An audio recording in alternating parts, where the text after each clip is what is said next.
What's up, ladies and gentlemen? Christian Anna Horror here today. Simple video. I'm not going to pull out a bunch of props. I'm not going to do all, a lot of stuff I did for the last video. Not that I don't have Halloween 4 stuff. I have the Uncle Mask up there on my wall.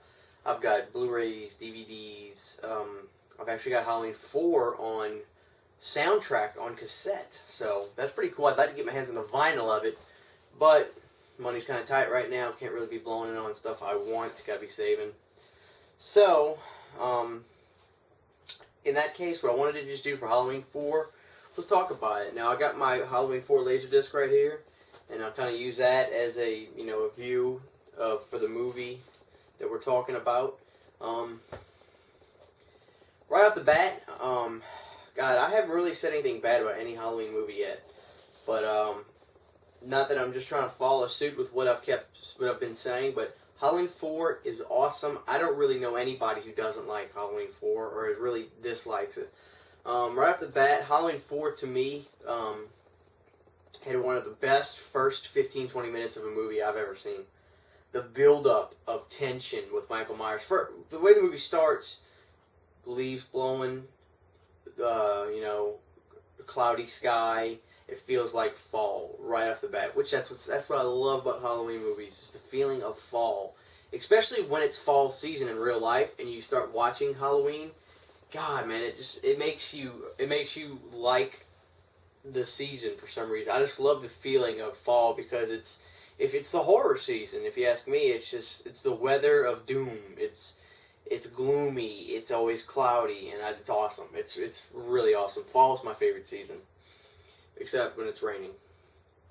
But anyway, so the first 15 minutes or so of this movie, it's tense.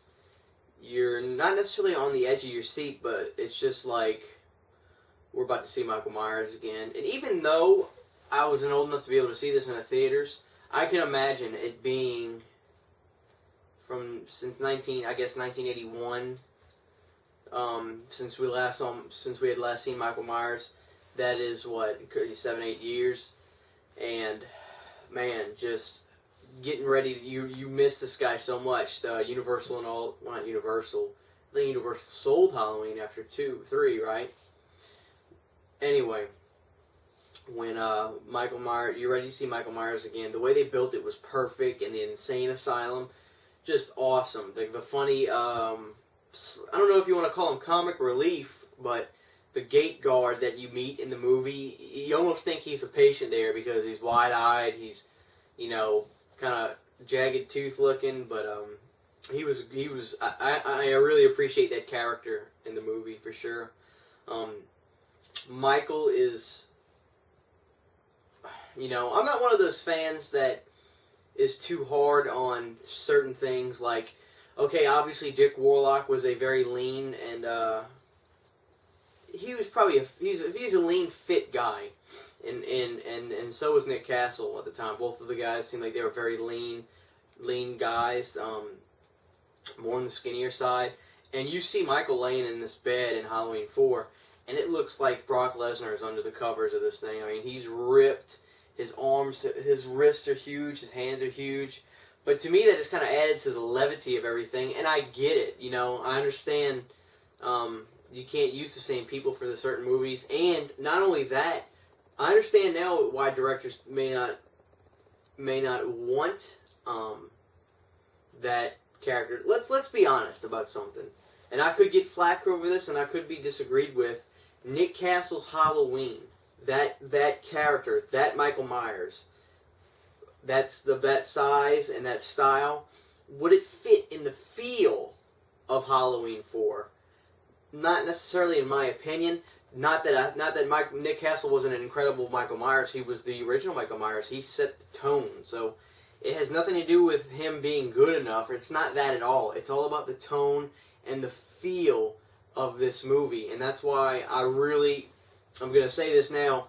I understand that Tom Morga did a lot of scenes in Halloween 4, but the other guy who did, I think, majority of it was George Wilbur, who is my favorite Michael Myers.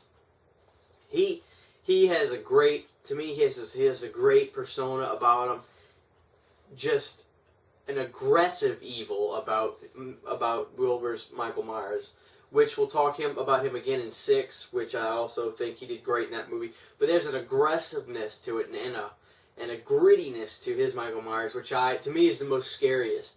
Yes, Nick Castle's portrayal of Michael Myers was just as scary. Something about the way that he wasn't very aggressive. He almost looked like he was walking up to give you a hug, but then all of a sudden you get the, there's something extremely scary and evil about that too. But to me, personally, knowing that this guy is walking towards you, yay high, not running, not being over the top, but you just have the sense that he's extremely pissed off. Something about that is terrifying to me.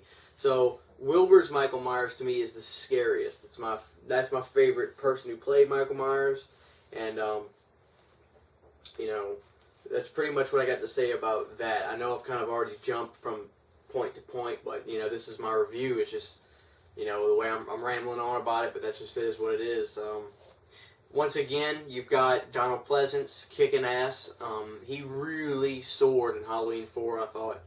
He always rode the fence to me on not being funny, but just having a little bit of over-the-topness, but he never went over it. You take that character seriously, but you can still see that he's having fun, which makes it all better for me. You've also got the introduction of Danielle Harris. Danielle Harris comes into the picture, and she's great. Phenomenal actor for a little kid. She still is. I've seen her in movies. I saw her in See No Evil 2, which she was awesome in. That was a really scary movie. Danielle Harris does a great job. You care for her right off the bat. I think a lot of that has to do with how well she acted. There's so many movies with these little kids, especially in like lower budget horror pictures, where you could care less because the acting's miserable, That's the power of acting for you, but she did a phenomenal job, so you genuinely cared about her right off the bat in this movie, and I think that's one of the key factors that makes this film work.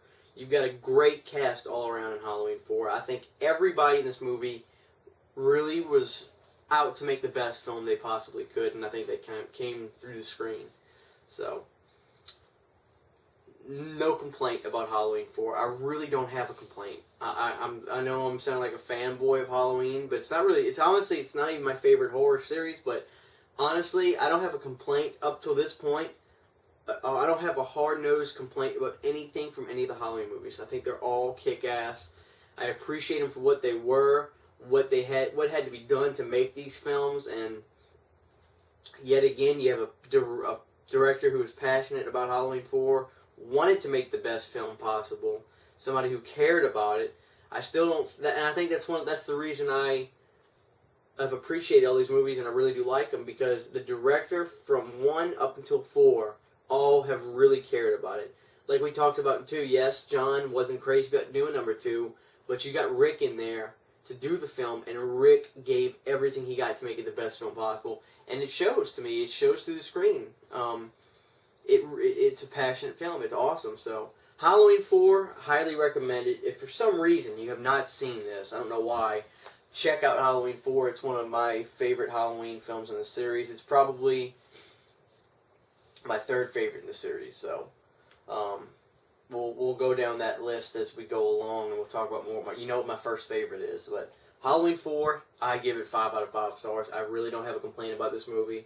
And stick around next time when we talk about Halloween 5.